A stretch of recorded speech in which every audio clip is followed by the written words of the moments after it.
Hello, everyone, and welcome back to another episode of Self-Care for Healers online Masterclass series. It is my privilege to introduce Alberto Villoldo. He is a medical anthropologist who has studied the shamanic healing practices of the Amazon and the Andes for more than 25 years. He is the founder of the Four Winds Society, which trains modern shamans in the practice of energy medicine. During his research with the jungle shamans, he discovered that his journey has been guided by his personal longing to become whole. He learned to transform old pain, grief, anger, and shame into sources of strength and compassion. He learned that we are more than flesh and bone. We are fashioned of spirit and light, surrounded by a luminous energy field whose source is located in infinity. This energy field envelops every cell of our bodies, acting as a matrix that maintains our physical and spiritual health and vibrancy. It is up to us to recognize and work with this field to change the very nature of our being and heal ourselves. So, welcome. Thank you, Peter. Good to be with you. Thank you so much. And I would like to start off by asking you, as you know, one of the themes of our online series is fear. And do you feel that by healing the gut, you can heal some of that fear? Yeah, can you heal fear with what you eat and with the gut? Yeah, there's a connection there, but to do that, I've got to take us through the brain. And let me tell you a little bit first about how I got to the Amazon originally. I was directing a very small neuroscience laboratory at San Francisco State University. And we were looking at whether we could create psychosomatic health. What's the brain chemistry? We knew we could create psychosomatic disease, but how do we create health? And this is what led me to the Amazon originally, because I needed to work with people that didn't have MRIs, didn't have technology, didn't have blood labs, to see how they could use the power of the mind to heal or to kill. And it's extraordinary the power that we have to hurt someone with a word. And then I discovered, we know that with a child, we know how we can hurt a child with a nasty, angry word.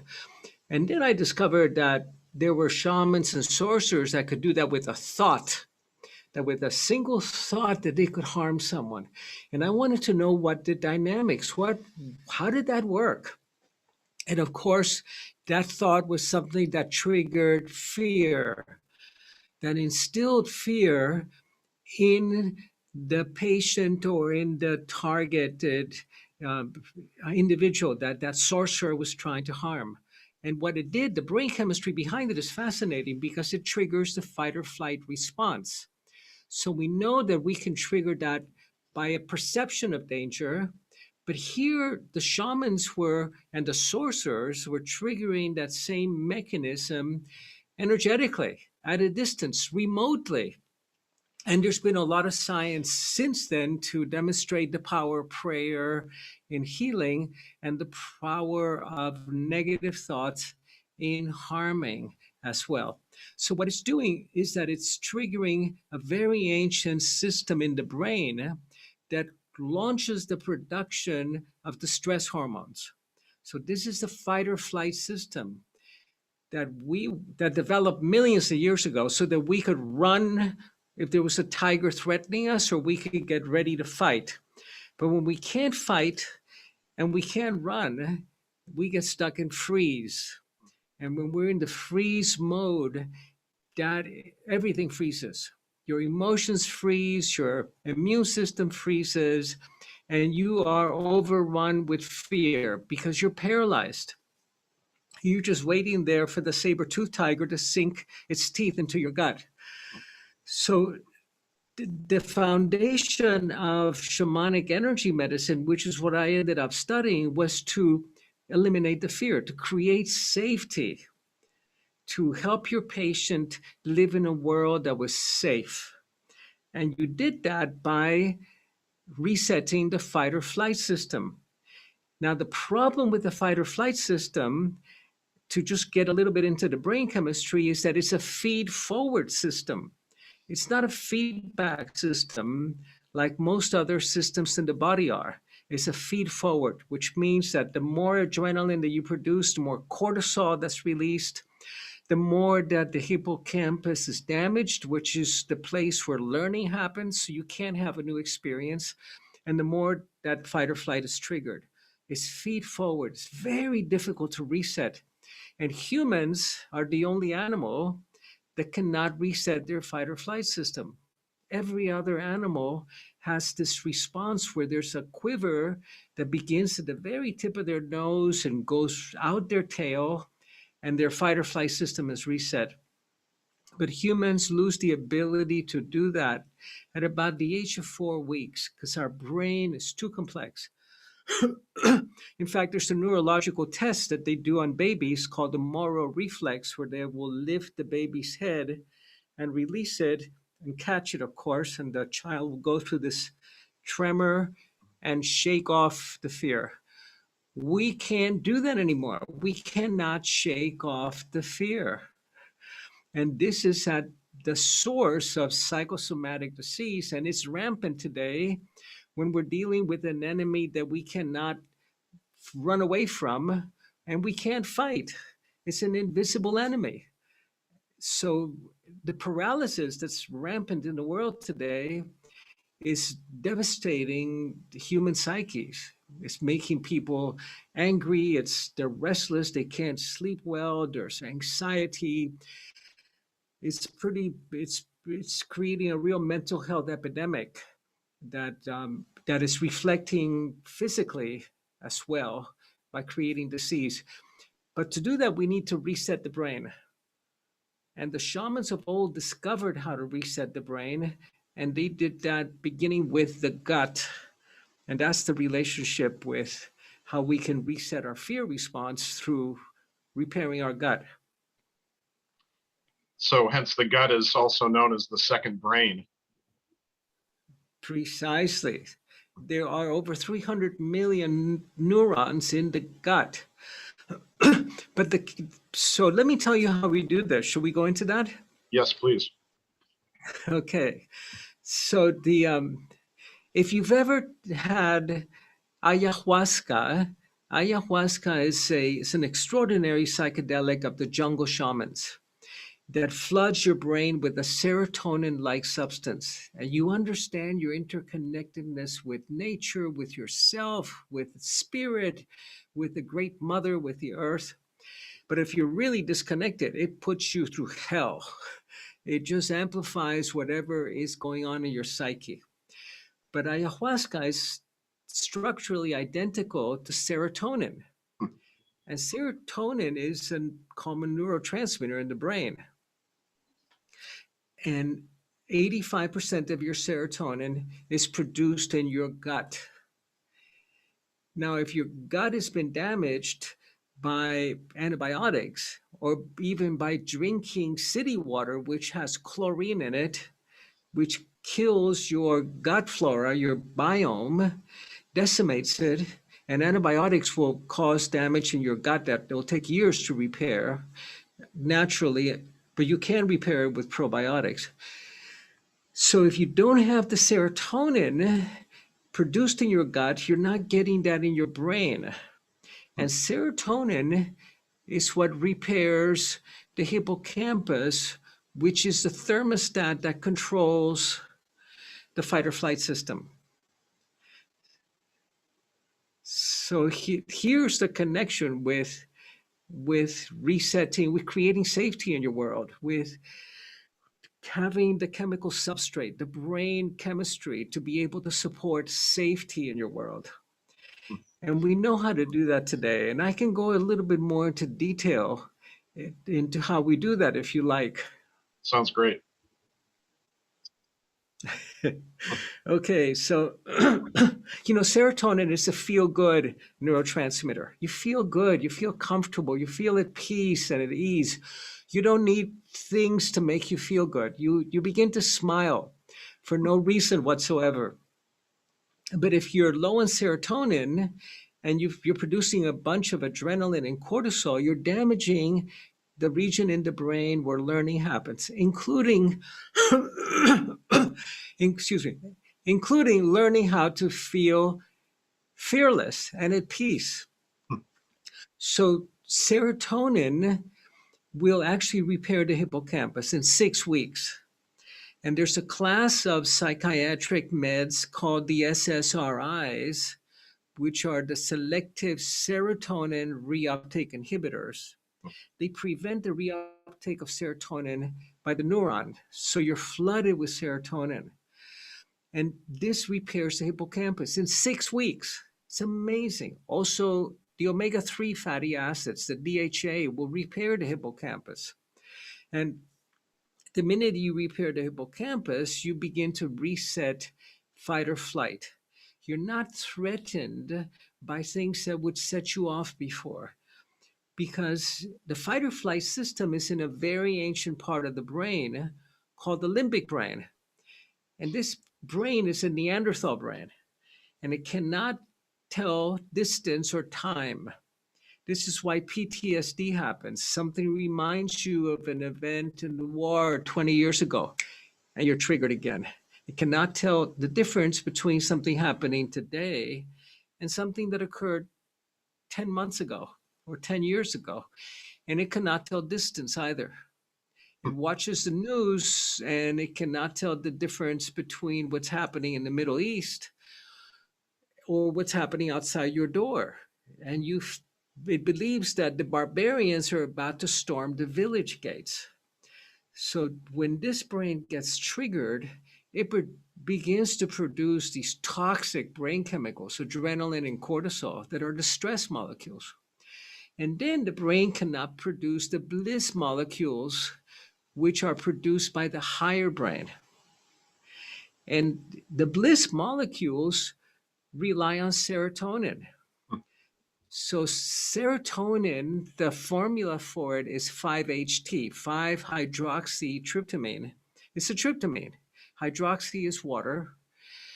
So if you have enough serotonin in your brain and it's not flooded by the stress molecules, you've reset fight or flight, then the pineal gland in the higher brain can begin to methylate. And it'll methylate serotonin, which every night it does so to turn it into melatonin so you can sleep. And if you don't have enough serotonin, you're not producing melatonin, which is an anti-cancer substance, and you're not sleeping, you're not resting. But if you can get it to the higher brain and you can add a methyl bond to it or two, you end up with dimethyl 2-methyltryptamine. Dimethyltryptamine is DMT. It's ayahuasca.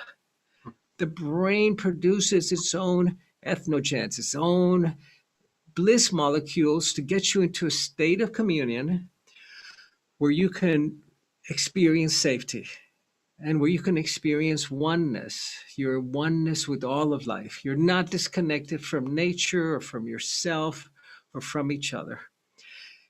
Today we know the brain chemistry, and the shamans knew actually how to do it without being able to explain it. So today we have the opportunity of bringing this ancient brain wisdom and the modern cutting edge neuroscience to create inner peace and to create psychosomatic health and to create safety in our world. But we have to begin with the gut so that we get the substrate, the serotonin, and the precursors for serotonin you can buy from. I spent 25 years in the Amazon. Today, you can get the same stuff from Amazon.com, which are the precursors to serotonin, the 5-HTP, the L-tryptophan. Get the chemical substrate. You need a practice. You need a meditative practice, a breathing practice that I'll share with us in order to help reset that brain. And then you need to feed the higher brain with the foods that it needs, with the fuel that it needs, which are the good fats. Because that Neanderthal brain, that limbic brain, runs on sugars, whereas the higher brain runs on good fats, on avocados, on walnuts, on coconut oil. It particularly one fat called beta hydroxybutyrate, which is jet fuel for this brain. And this is the brain that allows you to create health, to create psychosomatic health, to create beauty in your world, to look at what everybody else looks at and finds that it's a problem and discover an opportunity in it.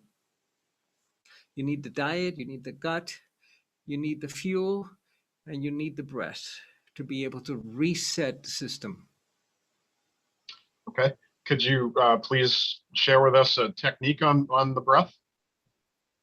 Sure. I hope I didn't get us too confused here with all of the chemistry and but it's important to recognize a connection with the gut. Absolutely. So let's do a little meditation together. Let's do a little breathing practice to help reset the brain. And for us, breathing is an autonomic function. We cannot stop breathing. Nobody's ever committed suicide by holding their breath. But dolphins, for example, don't have breathing programmed as an autonomic function, which is why only half of the dolphin brain sleeps at any one time. The other half has to stay awake to continue breathing, which is why if a dolphin is not happy in the amusement park, it'll go into the deep end of the pool and decide to stop breathing. But for us, breathing is autonomic, but we can regulate our breath. The fight or flight breathing is this. I'm scared. I'm terrified. I don't know what's happening in the world. It's scary. To reset fight or flight, to find inner peace, we have to use the breath as a vehicle. That rapid breathing is what we call normal breathing. It's not normal, but it's the customary breathing of being in a hyper alert state, which is 12 to 15 times a minute.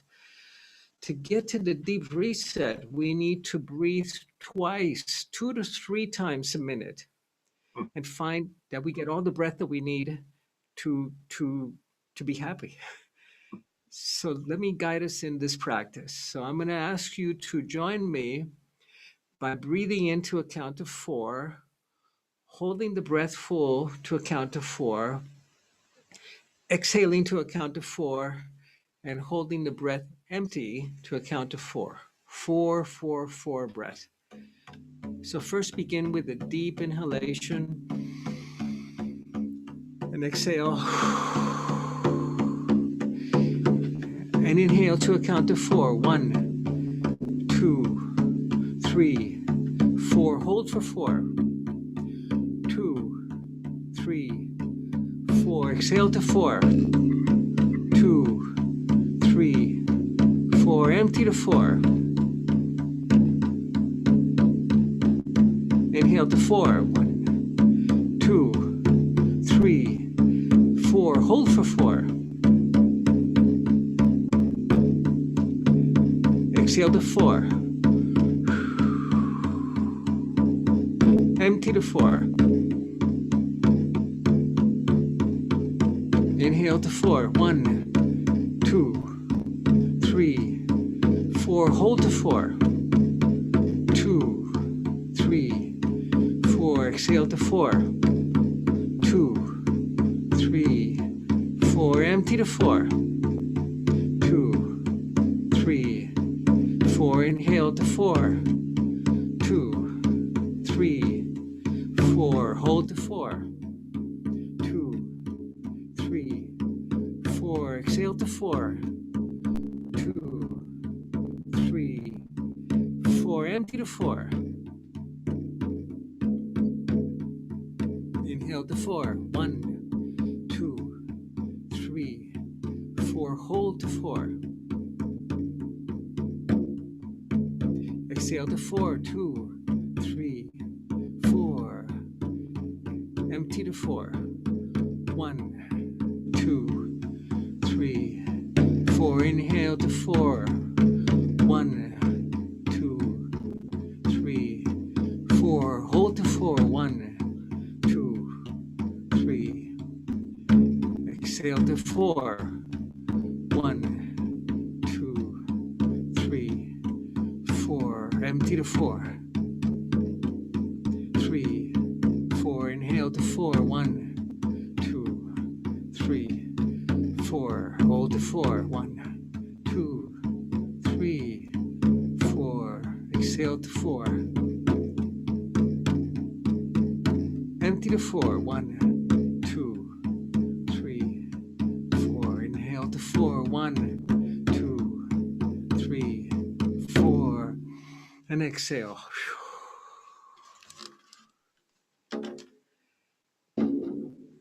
We were breathing 2 to 3 times a minute there, and there was no shortness of breath. With practice, you can build this up to breathing 5, 5, 5, 5 breath, and then 6, 6, 6, 6, and building up to 7, 7, 7, 7. At that point, you'll be breathing only once a minute. And there's where you can do a very deep reset of your nervous system, because your mind will be going into deep quiet, deep stillness.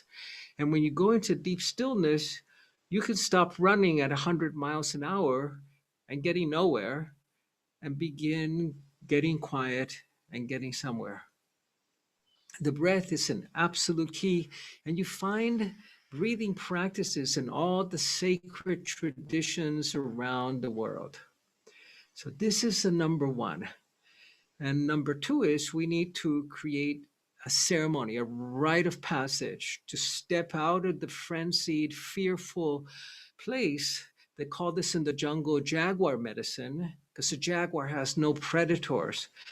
And to step into that place of experience inner calm and total awareness of everything that's happening around you. And we do that with a fire ceremony. What do you think of that breathing exercise, Peter? I feel very calm, and I have this smile that won't go away. I was wondering about that smile on your face. Good, good.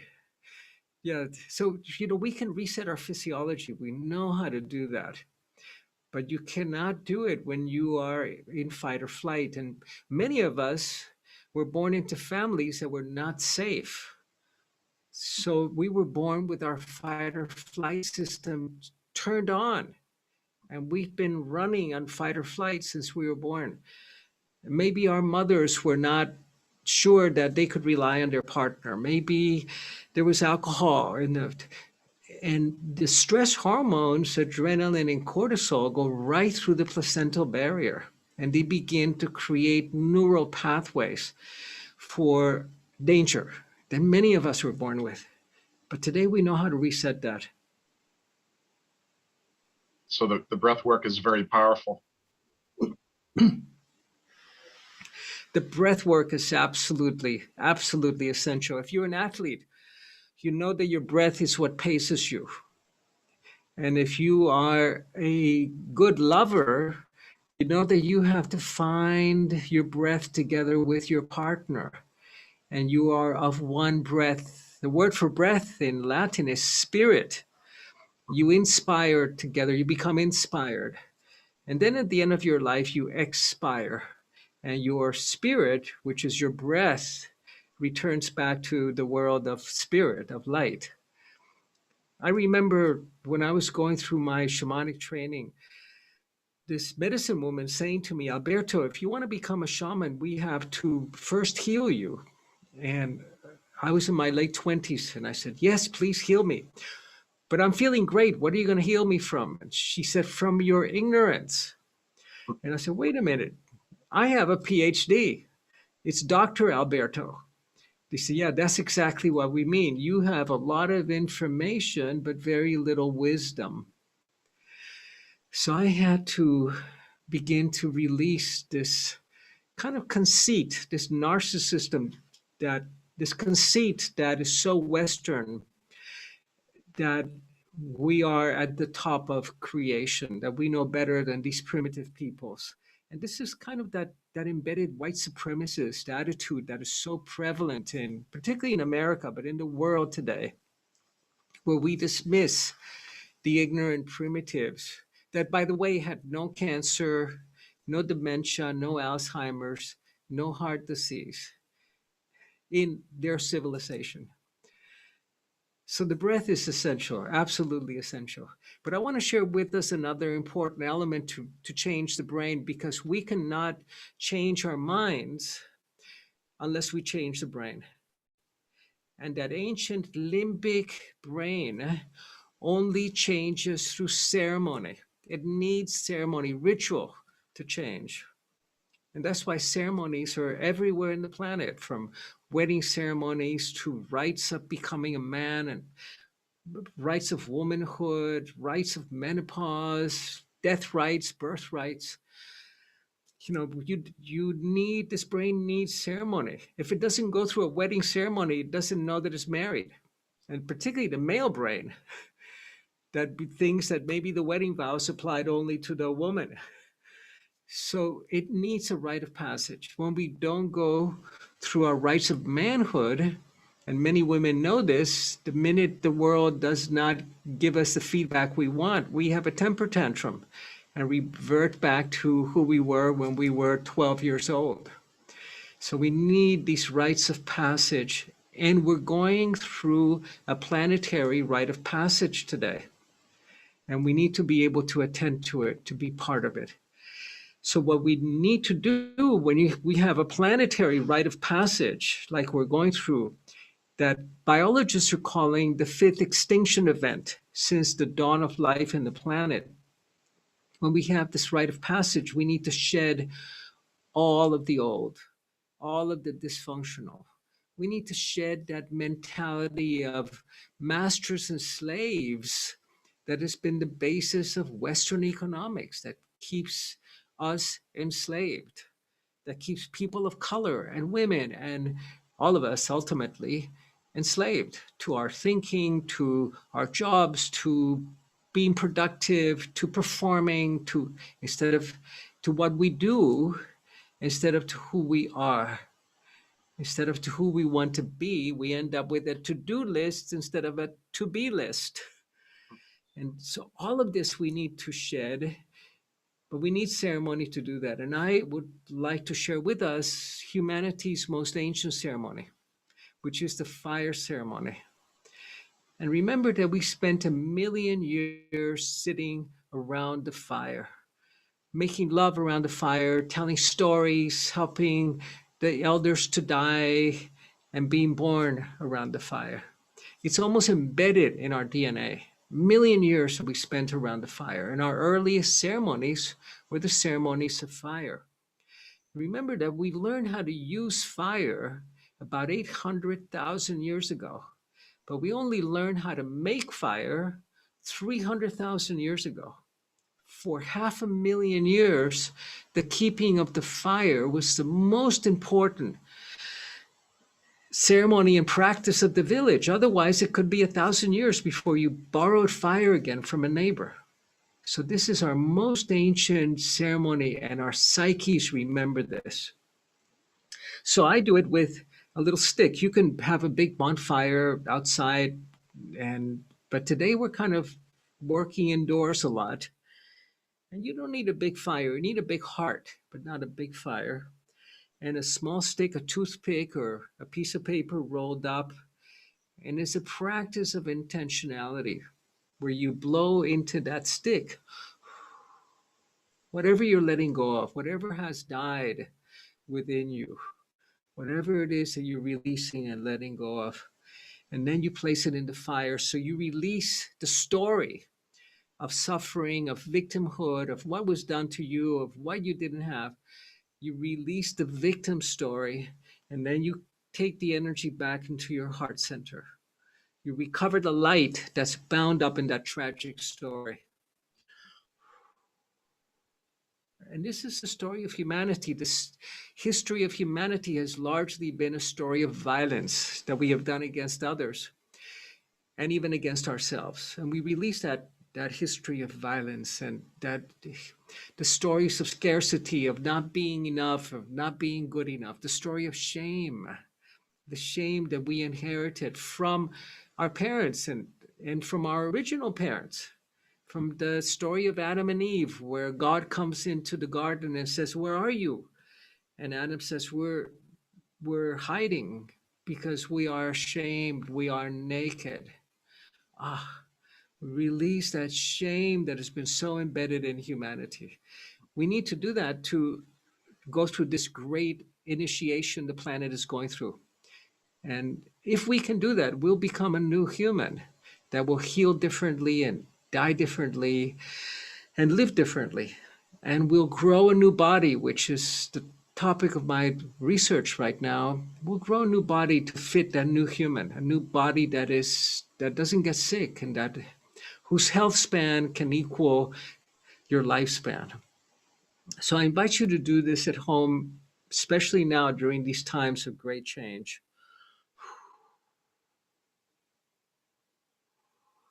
Blowing into that stick, all of those things you're ready to let go of and release. And then bringing that to the fire, releasing it to the fire. And what the shamans will do is they will track the energy center associated with that trauma, and they will clear with fire without getting burnt. And they will burn that story the way it lives in your energy field. And then after it's burnt down, you take the fire, the energy of the fire, that light that has been set free with your act of power. This is an act of power and beauty that you have done, where you are reprogramming that ancient brain. You take that energy, that light, back to your heart center.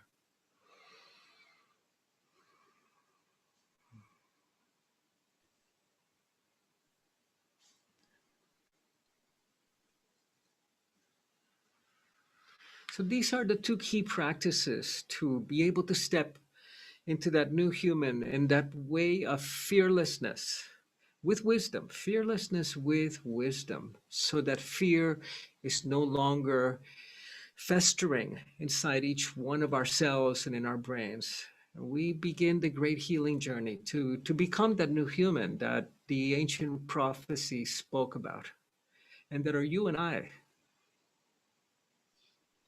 So, Alberto, thank you so much for bringing the Western science in with the indigenous wisdom. That was amazing. My pleasure, Peter. My pleasure. Thank you for what you do, and I invite you all to take that leap together. Thank you so much. Thank you. And I'd also like to thank the audience for being a part of this journey with us. And until next time, be well.